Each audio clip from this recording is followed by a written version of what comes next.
Mention Sussex and everyone thinks of the Downs, but the other main geological formation here is the Weald. Kipling spoke of the dim blue goodness of the Weald. Forgive the self-indulgence, my home lies down here under Ditchling Beacon, and from this very high spot, on a good day, you can see right across to the North Downs in Surrey, and in between the bowl of the Weald, or is it a bowl? In fact, it's a very varied landscape here, ups and downs, the high points of Ashdown Forest, and to the west, the sandstone ridge of Black Down. It's a wonderful landscape. Dear chequer-work of woods, the Sussex Weald, if a name thrills me yet of things on earth, that name is thine. How often I have fled to thy deep hedgerows and embraced each field, each lag, each pasture, fields which gave me birth, and saw my youth, and which must hold me dead. The words of Wilfrid Scorn Blunt. Most writers about Sussex have come from outside, but Blunt was a local man, and he did die here, well, he's buried here, as he'd hoped. He was a man I'd like to have met. A poet, of course. He married Byron's granddaughter, and like Byron, was rather a ladies' man, to say the least. He was a breeder of horses, an Arabist, an amateur diplomat.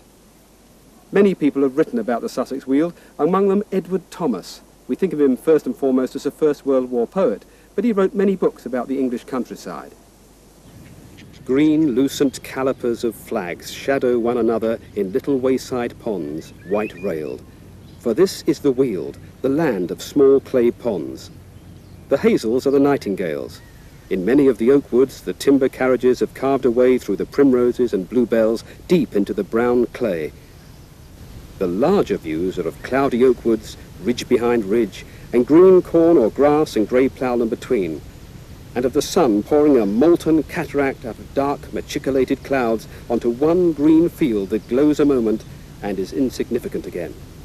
The lesser are of little brambly, precipitous sandpits by the road, of a white mill at a crossing, of carved yews before black-timbered inns, of a starling that has learned the curlew's call perched on a cottage roof, of a belays all rough silver with opening leaf shivering along the grass-bordered evening road, of 2 or 3 big oaks in a meadow corner, and in their shadow unblemished parsley and grasses bowed as if rushing in the wind.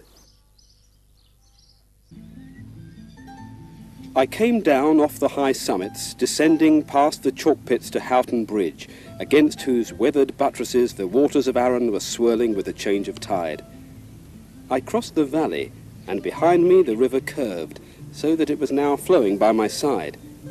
Then I turned southwards, down the towpath where the great hanging woods of Arundel come plunging down off the chalk summits to the edge of the winding river. The river was swiftly slipping through the rushes, and across the valley the rim of the downs was dropping slowly towards the coast. The sunlight caught its contours, the sage green of the gorse bushes and the tawny patches of the harvested fields. I could see the little cluster of roofs which is Burpham, and northwards the chalk pits of Houghton stood out like white shells against the hillside where I had first lingered.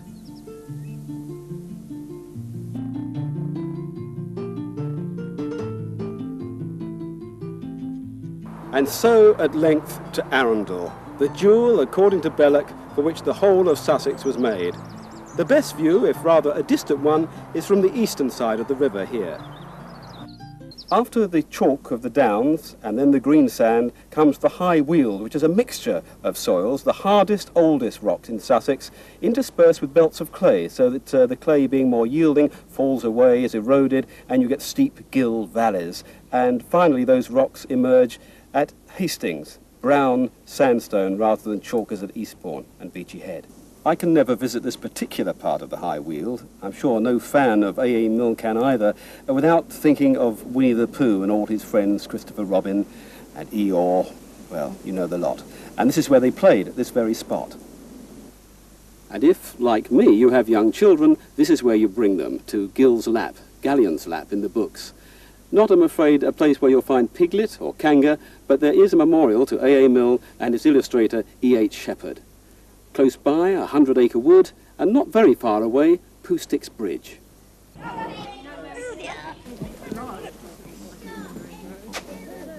In case you're not among the young at heart, perhaps I should explain how you play Poosticks. You simply get a twig, you toss it off the bridge upstream, run across the bridge and watch it come downstream, and the first out wins.